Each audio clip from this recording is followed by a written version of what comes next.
Assalamualaikum warahmatullahi wabarakatuh. Salam Om Swastiastu, Namo Buddhaya, dan salam kebajikan.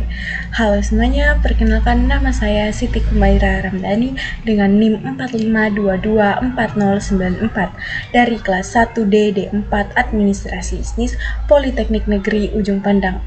Pada video kali ini bertujuan untuk menyelesaikan tugas dan memenuhi nilai pada mata kuliah pengantar bisnis.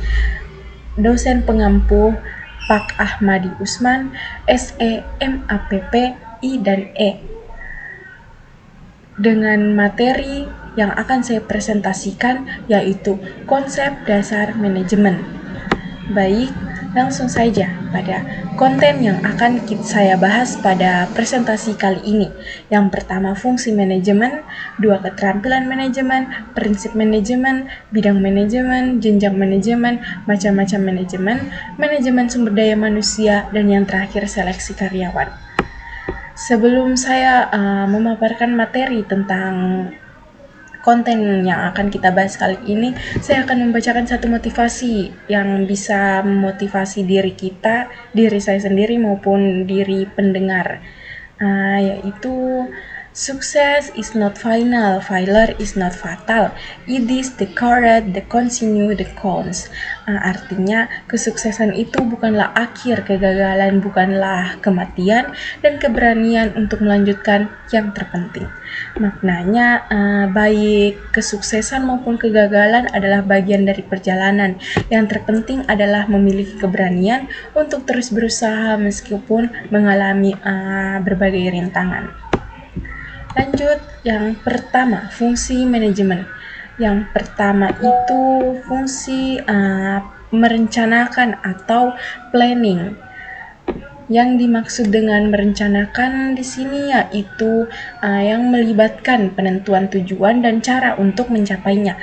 Proses ini mencakup analisis situasi saat ini, proyeksi masa depan, serta pengembangan strategi dan taktik untuk mencapai tujuan yang ditetapkan. Kemudian yang kedua, mengorganisir atau organizing. Setelah perencanaan, langkah selanjutnya adalah mengorganisir sumber daya yang diperlukan untuk melaksanakan rencana. Ini melibatkan pembentukan struktur organisasi, penugasan tugas, dan pengaturan sumber daya manusia, keuangan, serta visi untuk mencapai tujuan. Fungsi yang ketiga yaitu mengarahkan atau directing. Fungsi ini melibatkan penggerakan dan motivasi tim untuk melaksanakan rencana yang telah dibuat. Pemimpin itu harus mengkomunikasikan visi, memberikan arahan, dan menciptakan lingkungan yang kondusif agar anggota timnya dapat bekerja dengan efektif.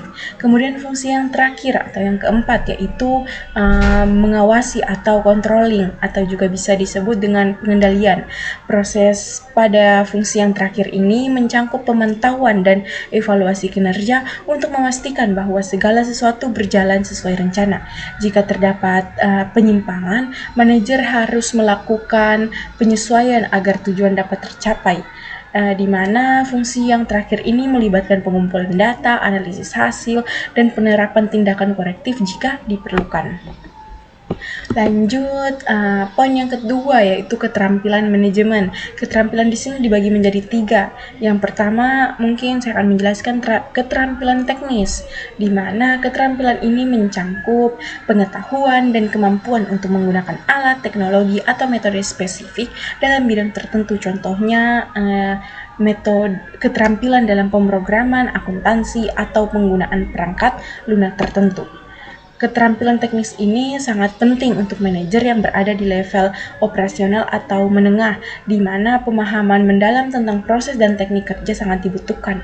Manajer yang memiliki keterampilan ini dapat memberikan bimbingan yang lebih efektif kepada tim mereka. Kemudian yang kedua, keterampilan konseptual. Keterampilan ini melibatkan kemampuan untuk berpikir abstrak, menganalisis informasi, dan memahami bagaimana berbagai bagian dari organisasi saling terkait. Manajer yang memiliki keterampilan ini mampu melihat gambaran besar dan merumuskan strategi yang efektif. Keterampilan ini sangat penting bagi manajer tingkat atas yang perlu membuat keputusan strategis yang mempengaruhi seluruh organisasi. Kemampuan untuk untuk memahami dinamika organisasi dan lingkungan eksternal, membantu mereka merumuskan visi dan arah jangka panjang. Kemudian keterampilan keterampilan hubungan manusia atau interpersonal. Keterampilan ini mencangkup kemampuan untuk berinteraksi, berkomunikasi, dan membangun hubungan dengan orang lain, meliputi kemampuan mendengarkan, memberi umpan balik, dan mengelola konflik. Keterampilan ini sangatlah krusial dalam menciptakan lingkungan kerja yang positif dan produktif. Manajer yang baik mampu memotivasi tim, menyelesaikan masalah, dan membangun kepercayaan yang semuanya berkontribusi pada keberhasilan organisasi. Lanjut di prinsip manajemen. Prinsip manajemen ada 6. Yang pertama itu pembagian kerja, otoritas, arah atau tujuan yang sama.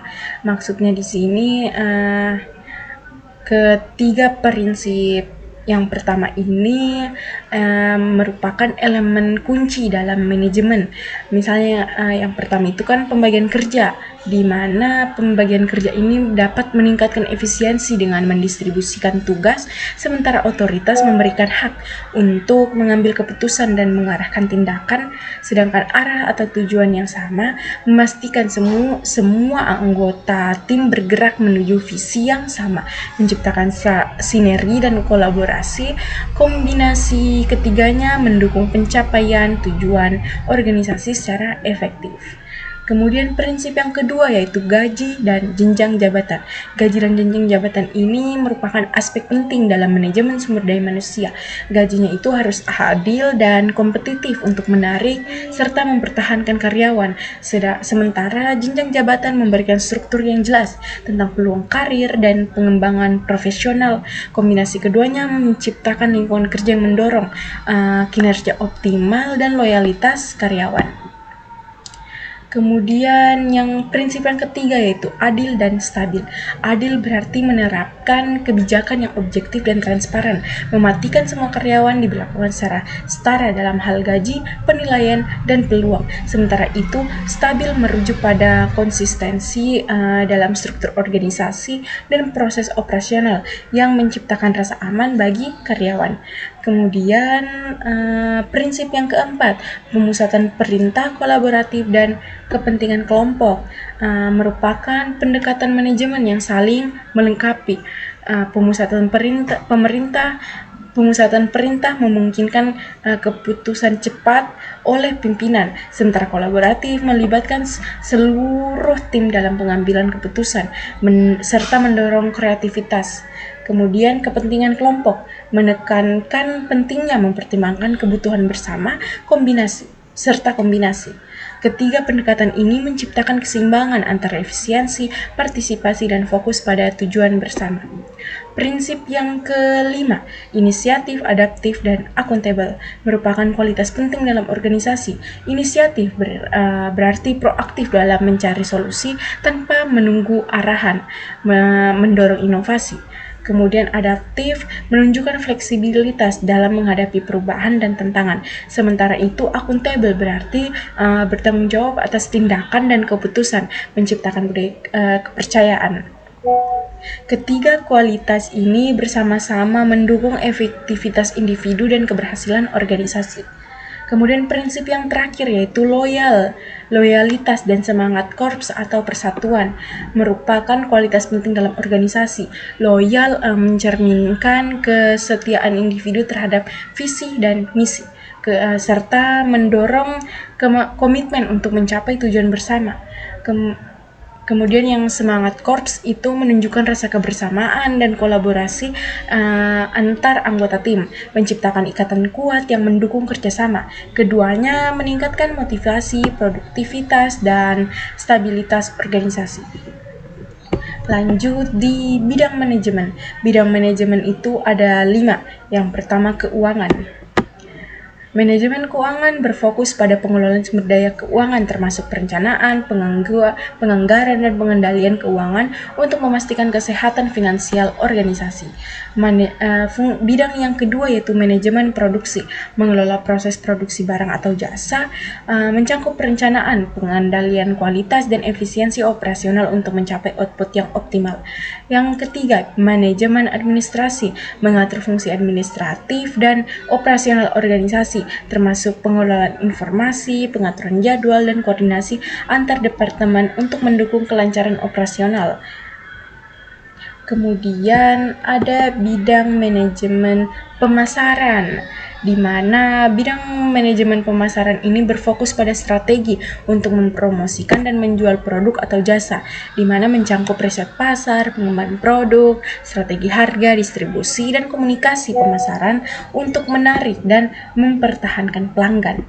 Manajemen yang terakhir yaitu manajemen personalia atau sumber daya manusia, di mana di sini dia mengelola aspek terkait karyawan dalam organisasi, termasuk rekrutmen, pelatihan, pengembangan karir, penilaian kinerja, dan hubungan karyawan. Tujuannya yaitu menciptakan tim yang kompeten dan termotivasi untuk mendukung keberhasilan organisasi. Lanjut lagi di jenjang manajemen. Nah, di sini jenjang manajemen yang pertama itu top manajemen. Top manajemen ini manajemen puncak, di mana mencangkup eksekutif senior seperti CEO, CFO, dan COO yang bertanggung jawab untuk perencanaan strategis dan pengembalian keputusan penting untuk organisasi secara keseluruhan. Mereka menetapkan visi misi dan arah jangka panjang perusahaan.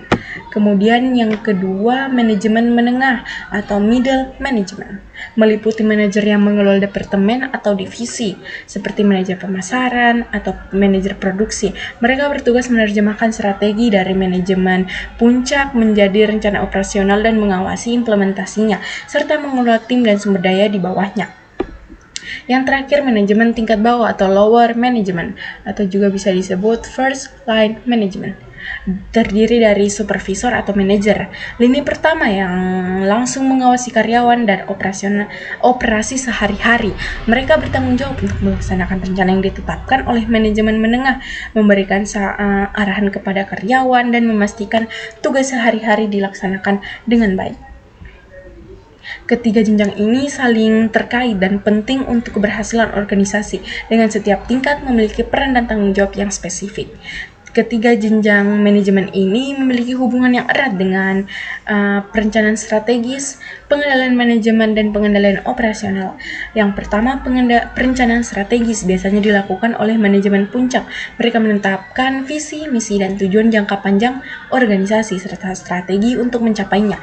Keputusan strategis yang diambil di tingkat ini akan diimplementasikan oleh manajemen menengah dan bawah. Yang kedua, pengendalian manajemen.